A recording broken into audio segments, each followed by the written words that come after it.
Okay, here we go.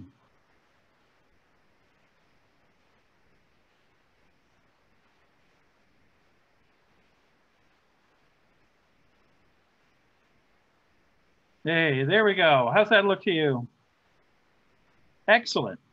Okay, so there are a bunch of things that I've learned entirely without any training whatsoever, just because I'm interested in this. I do approach this like my cooking or the chemistry that I used to do. I was a scientist, so I tend to think about how did I do things when I was really doing science. This isn't quite the same, but organization's really important, and that's also true in my cooking as well. Anyway, those are transferable skills. All right, let's take a look at these questions. What do you want to shoot in the night sky? Where? When? What kind of gear do you need? And there are apps that you can use to help sort through some of these questions and some very, very useful websites. I'll have all of these for you to take a look at later. Okay, so first of all, the big thing in the moon about the moon is it's very, very, very bright. So I really don't like having that in my night sky images because everything else is pretty dim by comparison. So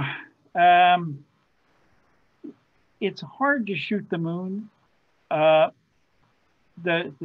rate at which it rotates around the Earth is so fast that you have to use a very fast shutter speed in order to get a sharp image. So that means that you need a big, expensive lens or a telephoto, something like that. It gets to be a very different kind of thing than what I'm interested in. I like moonless skies because they're dark and you can see stars. Come on. Here we go. I'm trying to figure out how to do the page thing. There we go. So that was more than, there we go. Now, light pollution is a very, very serious problem anywhere outside, anywhere east of the Mississippi. If you take a look at the night sky outside Tamworth, you think, boy, we're in the middle of nowhere. Well, I'll tell you, not if you're looking at the night sky. In fact, I got a map here. Oh, let me show you this. Okay, this is a very dramatic picture of the effect of light pollution from 2003 when the entire Northeast went dark. The image on the left shows, I think this is somewhere in Connecticut, what it looked like with ordinary streetlights on and the urban environment. The image on the right is what it actually looked like, exactly the same place with no light pollution at all. You can see the center of the galaxy there in that image. I can tell they're looking south here. So here's a map of the light pollution in New England. I think you can see the Cape down here and sort of the shape of Maine here and the Bay of Fundy and all that. This is where Katahdin is. That's really a pretty dark place. Here's about where we are. I'm going to move to the next image so you can see kind of close in where things are. Can you read these guys? That's Conway. That's Berlin. Norway, another country, right? You know, Paris. So these dark areas here, this is, I think, right near Lake Umbagog. It's pretty dark. Not quite as dark as Katahdin, but pretty good. Here is Ferncroft over here. And so that's where I really go when I need a very, very dark sky. Okay. Come on. I'm trying to get the page to turn again, and it's just not doing it. All right, there we are. Here's another thing that I'm interested in is what does the space weather forecast look like? Here was an image from, I think, earlier today. This is from NOAA's Space Weather Forecasting Center. I refer to them every time I want to shoot because I would love to see more aurora stuff. Now, this number here tells you how much energy is being deposited in the high atmosphere. It's entirely due to protons ejected from the sun entering our magnetic field. And that current has energy. So that's 20 gigawatts. That sounds like a lot, but it gets even bigger.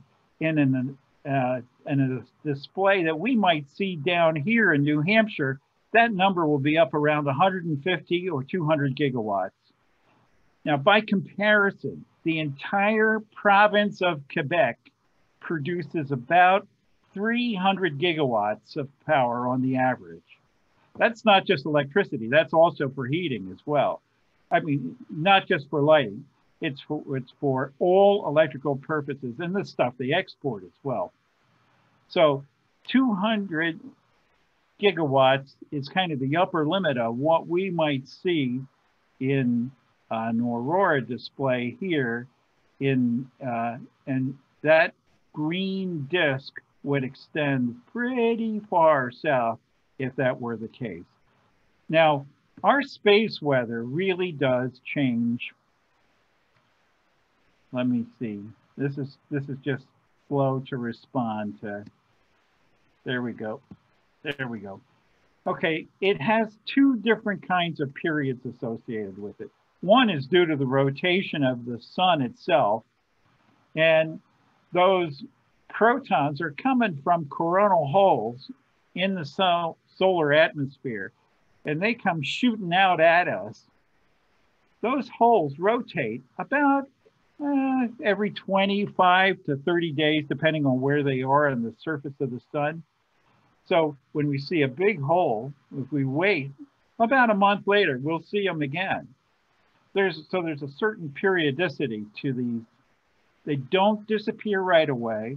They don't last forever, but they're there for 2 or 3 rotations of the sun. So that's a long time.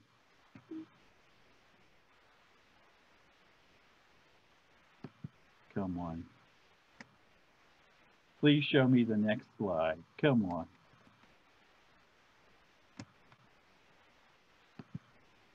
Now, I'm sorry. Here we are. This is the one I wanted. No, go back. Okay, so there's also a solar cycle in which the intensity and frequency of sunspots changes. We're at the solar minimum now, so there's not a whole lot happening on the surface of the sun. In 5.5 years, it's going to be completely the opposite. We'll be close to the maximum.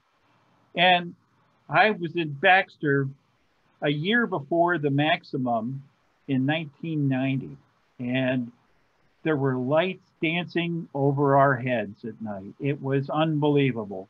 So that's the kind of display that we can expect to see as we approach the solar maximum. That will be in several years.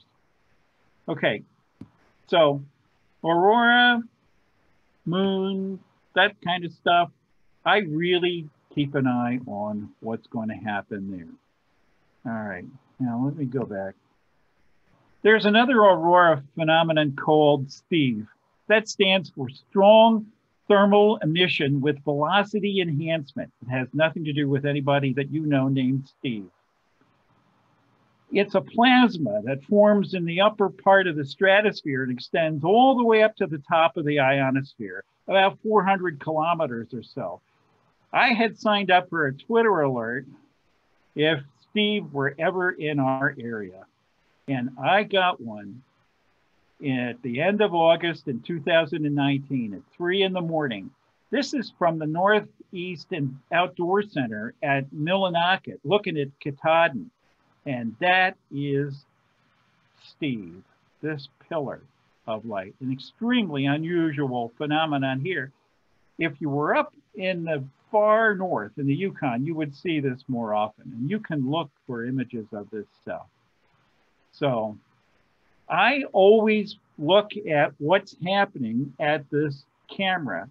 It's the NEOC Star Cam, and they're about 8 minutes ahead of us as far as the rotation of the Earth relative to the sun is concerned, because that's where the protons are coming from. So as they're injected into our magnetic field from the sun, Millinocket gets a hit about 8 minutes before we do. Okay, so I got my Twitter alert. I woke up, went, oh my gosh, 3 o'clock in the morning.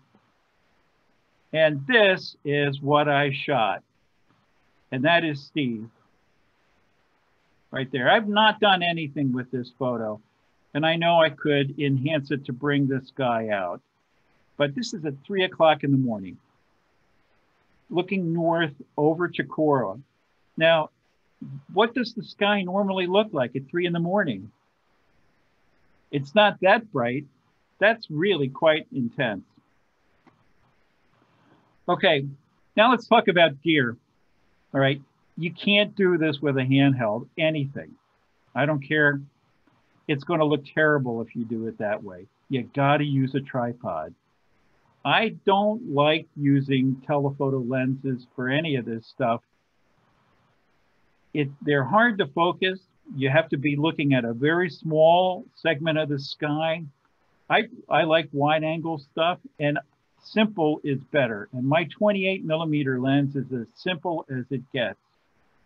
I don't have to worry about it getting blurry. It's a prime lens. It doesn't fog up. So I like it a lot. I've made mistakes, and I have put exclamation points by the mistakes that I've made, and I just want to pass them along to you. You got to take off any filters that you're using, or else things are going to get haywire.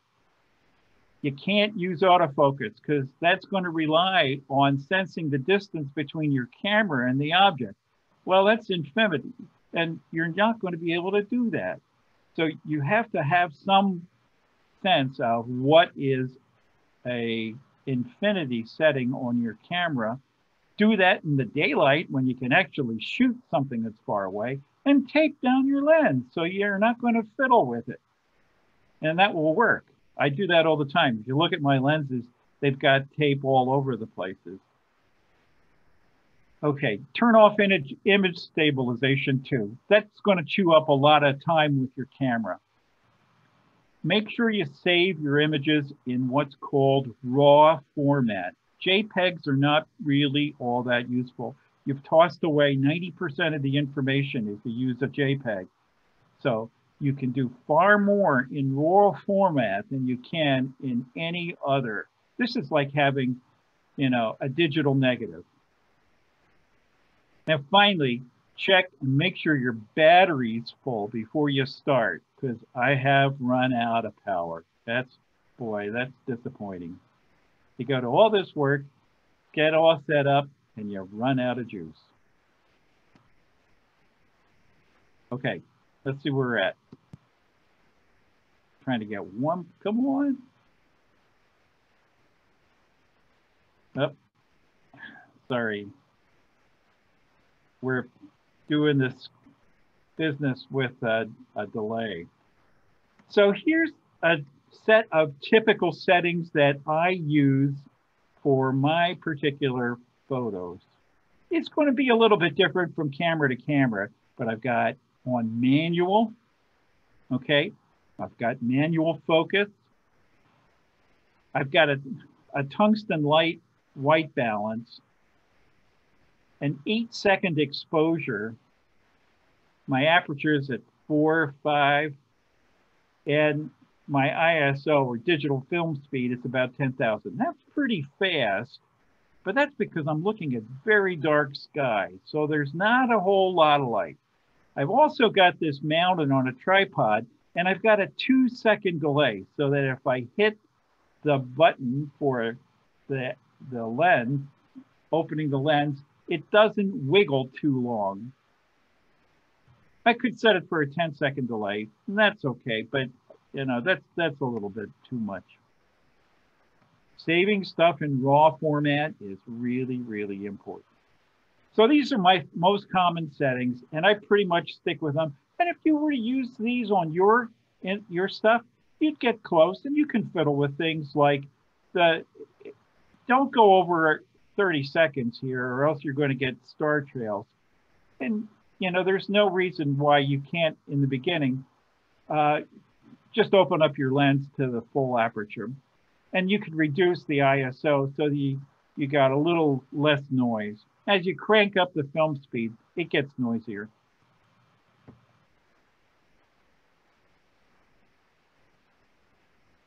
Okay.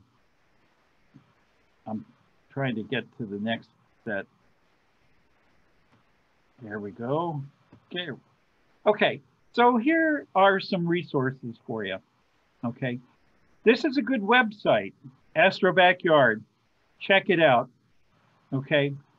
I read a lot about how to do this stuff, and I have added apps that I use all the time.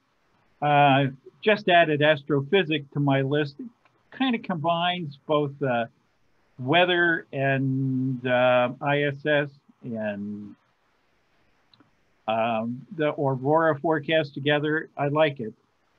Stellarium was extremely useful when the comet was here, and it's great for identifying particular objects in the sky.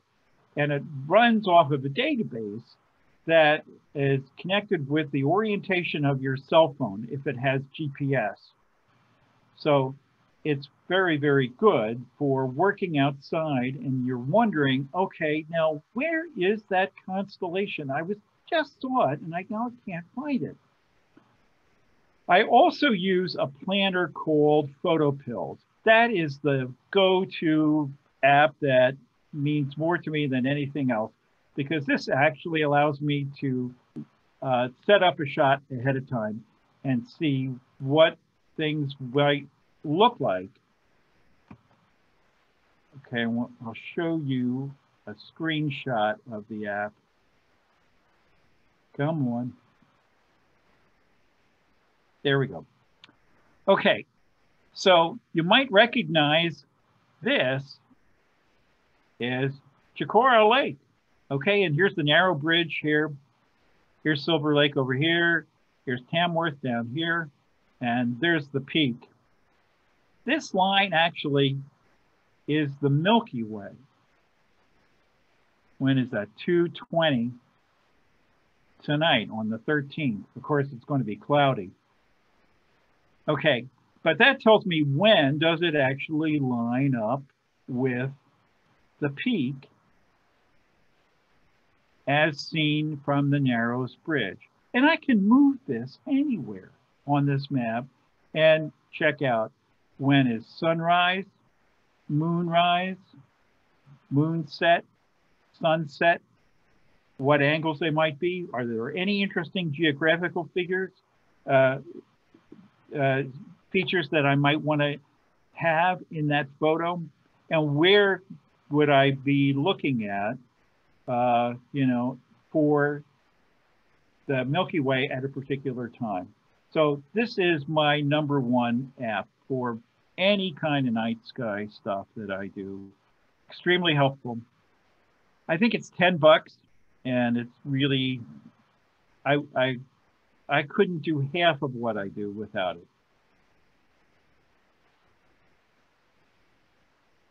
Okay, but come on. There are these long lag times when I'm just waiting for things to, there we go. Okay, so now you can see some actual URLs. Okay, Astro Backyard is good. Love the Night Sky. The World at Night is a really terrific one. Check it out. Now, in our own backyard, we've got the Mount Washington Observatory. I wonder if I've got the right URL for that. I look at their stuff frequently. And here's the, down here at the bottom, the New England Outdoor Center up in Millinocket. Okay, so, you know, check out these resources and use them. I like the Mount Washington Observatory, not just for night sky stuff, but they're amazing daytime photos. Let me show you one of them. Okay, this is a Kelvin Helmholtz wave. Okay, and they had a whole sequence of these things across the sky. Absolutely gorgeous.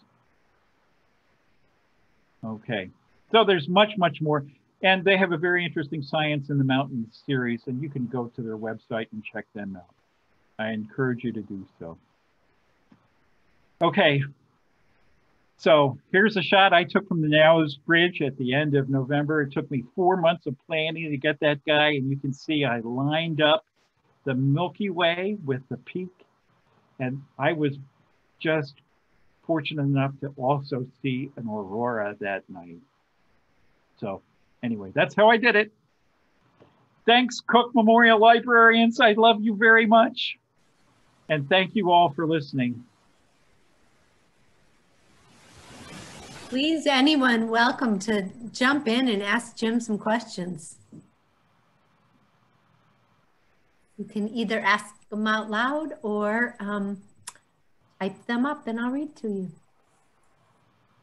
That last picture, Jim, was really phenomenal. Oh my goodness. Yeah, that's my favorite. Peggy asks, what's the noise you mentioned in the fast shutter speed? Yeah, so the star field is going to have a lot of extra signal in it due to the fast film speed. You can reduce that by using a slower film speed. You might not have enough of a signal, so there's sort of a compromise that you gotta use. You know, you gotta have enough signal, but the noise is going to go up as well. You know, so it looks like extra stars, and they're not real. David Little wonders when you're going to publish a great book, and we'd all like one of those. Well, thank you. Yeah, I'm looking into how to do that, and I would probably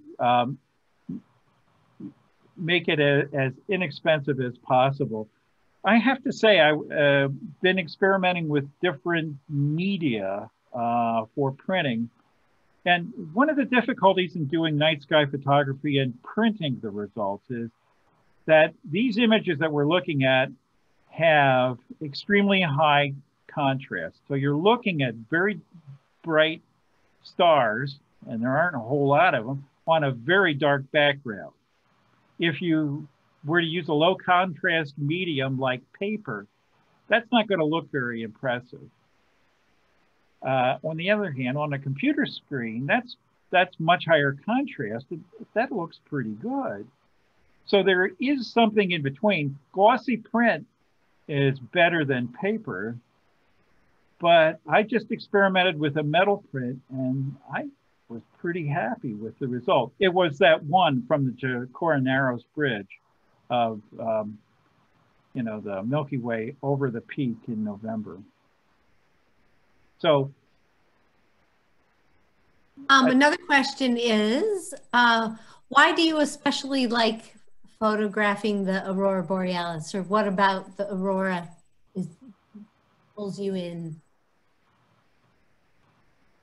Well, I do remember those nights in Baxter, and they really were extraordinary. So I keep hoping every time that I photograph the aurora that there will be much more to the display than what I actually see, have seen to date since we moved here. Now, we moved here in 2017, and we've been close to the solar minimum through that entire period, with just a few exceptions. But you know, there's only one way to go. So the average intensity of sunspots will increase over the next 4 or 5 years, and we'll see eventually displays as intense as what I had seen years and years ago when we lived in Maine. It's just indescribable to see the sky lit up with these waves of light dancing all over the place. Someone says you mentioned in the solar cycle peaking in 5.5 years. Is this sunspot activity? Yes, that's exactly what it is. And remember that the auroras are due to the injection of energetic protons into our magnetic field. And they really come from these sunspots on the surface of the sun. Brooke wonders, what processing program do you use? I currently use pretty much only Lightroom, but I'm looking at ways of stacking images and going beyond what Lightroom can do. That right now is beyond my level of expertise, and I'm just getting into that stuff. But I'm now pretty comfortable working within Lightroom. Anyone else have any questions or any comments they want to share?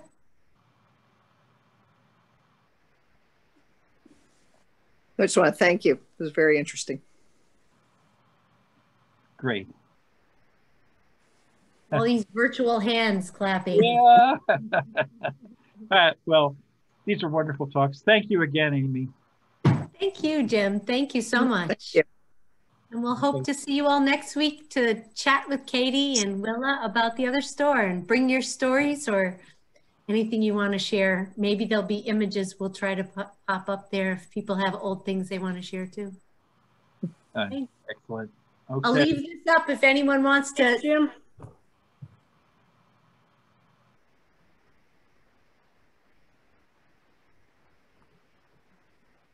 Yeah.